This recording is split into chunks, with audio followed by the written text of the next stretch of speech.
जप ध्यान बिना संजोग नाही गुरुदेव बिना निर्वाण ना जदि गुरु ग्रहण न करेंगे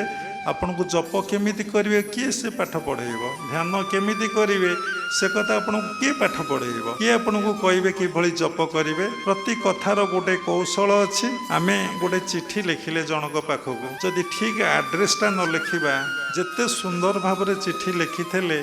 चिट्ठी कौन ठिकना जगह पहुँच आम जहाँ पाक मोबाइल करुचे फोन करुचे नंबरटा जदि ठीक न लगे से लोक पाखे कौन जाकि फोनटा पहुँचब से भली भगवान को डाकिबार गोटे कौशल अच्छे भगवत गीतार उल्लेख अच्छे जोग कर्मसु कौशल तेणु प्रत्येक कर्म गोटे कौशल अच्छे तेणु कौन जप करवा तेणु भगवान गीतार कहते यज्ञानां जप यज्ञस्मि जिते यज्ञ अच्छी ए संसार रे सर्वश्रेष्ठ यज्ञ होची जप यज्ञ।